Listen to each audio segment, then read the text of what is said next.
guys! Welcome back to my channel. If you're new here, please don't forget to hit the subscribe button below and kindly click the notification bell beside it to get notified every time I post a new video. So in today's video guys, I'm going to share with you kung ano yung laman ng makeup kit ko, which is, eto siya.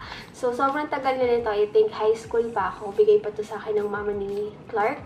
And then, from Blue Magic siya. So, ever since hindi ko na pinalitan yung makeup kit ko, so, ito na lang lagi yung dinadala ko kasi malaki siya and mayroong mga compartments sa loob, which is ipapakita ko later on. Ako, isa ako sa mga nagigilty na kaya mabigat yung bag ko lagi kasi gawa ng makeup kit ko and hindi ko kayang iwan yung mga makeup ko sa bahay. Ayoko kasi yung feeling na mawawalan ako ng gamit dahil iniwan ko sa bahay. So, ayun, lagi ko itong dinadala kahit nang laki-laki niya. Sometimes, nagbabago yung laman nito. Depende na lang. But, right now, ito yung laman niya. So, hindi ko tinanggal talaga kung ano yung mga nakalagay dito. Sobrang bigat niya ngayon. So, anyway, let's start. Itong mga ganitong videos, sobrang favorite ko itong panoorin sa YouTube. Like, what's in my bag, what's in my makeup kit, what's in my travel makeup kit, yung mga ganun. Basta, gusto ko yung mga sinishare yung kung ano yung mga dala nila. So, anyway, random na lang kung ano yung una kong makuha. First product sa makeup kit ko is Maybelline Superstay Full Coverage Foundation. This is in the shade 220 Natural Beige. And first time ko itong gamitin kanina actually.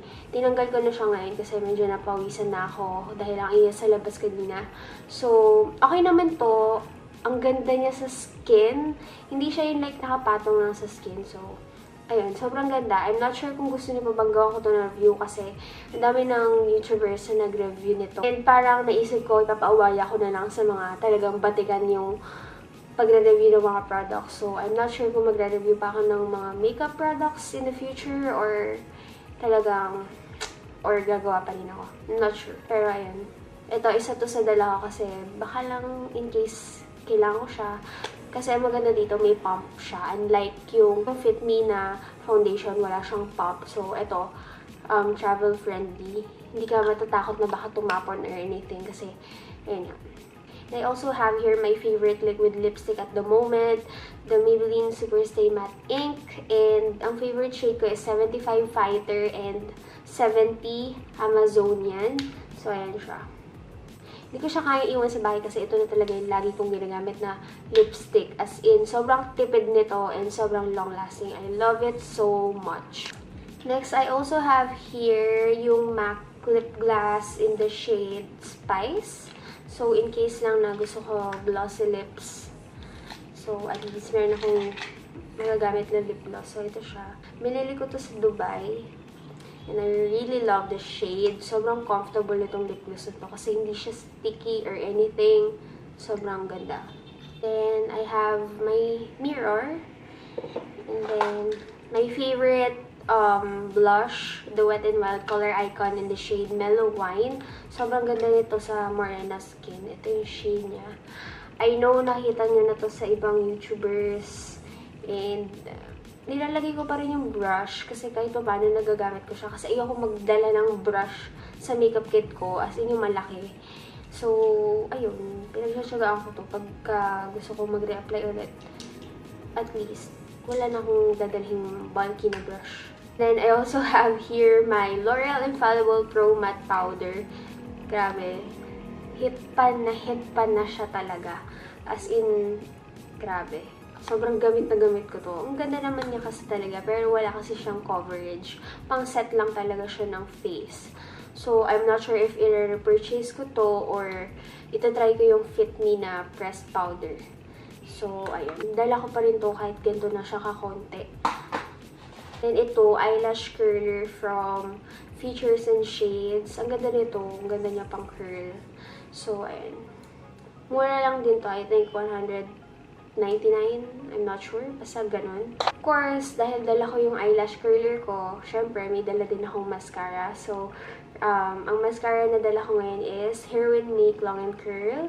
And then, yung Speedy Mascara Remover. So, ito yung gamit ko. Sometimes, ang dala ko is yung Lash Paradise or yung Maybelline Lash Sensational. Pero, ito yung dala ko lately. So, ayan. Super love. Love, love, love. Then I also have here my Sleek Makeup Face Contour Kit. This is my favorite highlighter. As in, sobrang ganda nito. Ito. And the contour, medyo warm siya talaga. But okay naman, pero dinadala ko to because of the highlight. I really love it. This is in the shade medium, by the way. Then I have two concealers. The Maybelline Instant Age Rewind and of course the Maybelline Fit Me. I'm in the shade medium sa Age Rewind and then deep sa Fit Me. Nag-beach kasi ako last month, so hanggang ngayon hindi pa ako pumuputi ulit. That's why pinaghalo ko na lang itong dalawa. Then I have my Paris Ink Velvet in the shade number 6. So ito, ginagamit ko na lang to sa cheeks ko kasi medyo ma-pink siya sa labi ko, as you can see. Oh. Medyo ma-pink siya and hindi siya nagko-complement sa skin tone ko. That's why ginagamit ko na lang siya as a blush. Then I have two lipsticks. This one is from Maybelline. This is what it looks like. Sobrang ganda. My favorite red lipstick. This is in the shade Chocoholic. Chocoholic, but ang weird nga ang weird ng name. Chocoholic, pero red siya na parang brick something. Basta may pagka-brown siya. Ang ganda nito, sobra. Lalo na sa mga morena, ang ganda nito, promise. Hindi siya kasi blue undertone. Basta warm yung undertone nito and basta sobrang ganda. Then, of course, my favorite MAC lipstick in the shade Taupe. Ayan, favorite ko to talaga. And then, malapit na tayo matapos, guys. I have here panali ng hair. Kulay yellow siya. And mabilis ako makawala ng panali sa buhok. Actually, may dalawa pa akong ganito. Black and brown. Kaso nawala na. Ito na lang natin siya. So, ayun. Then I have here my favorite eyebrow pencil from the Face Shop. Ayan. Burado na. Pero designing eyebrow pencil ata yung name nito. This is in the shade number 4, black brown. So, ayan. May spoolie. And then, andito yung product sa kabila. Tsaka madalas silang nagba-buy one, take one. So, i-grab nyo yun. Kasi parang 200 plus na lang siya. Tapos dalawa ng ganito, diba? Bongga. I also have here my beauty sponge, which is sobrang dumi. Ayoko na ipakita. Pero nakabalot siya sa tissue. Para naman hindi siya dikitan ng mga kung ano ng dumi. Ayan. And then, I have nail cutter. Tapos, susi ng gate ng bahay namin. And then, ito, floss. Tapos, medicines. Lagi ako nagdadala ng medicines kasi just in case, diba, emergency. Last two items, I have here my Sun & Care Sun Protection Formula na lip balm. Actually, binili ko pa ito sa Israel. Watermelon yung flavor niya. Sobrang bango, as in. Ito yung favorite kong perfume at the moment. Victoria's Secret Tease. Ayan. So, rollerball siya. Ayan. Tapos, konti lang. Tapos, sobrang nagtatagal na siya. So, that's it, guys. Wala na siyang laman. So, ito yung sinasabi ko sa inyo na may divider siyang dalawa. So, very spacious. And actually, ito din yung makeup kit na dinala ko nung nasa Holyland ako. And nag-cash naman lahat. So, that's it for today's video, guys. Thank you so much for watching. If you have any video suggestions, please let me know in the comment section down below. And please don't forget to subscribe and like this video. And I'll see you on my next one. Bye!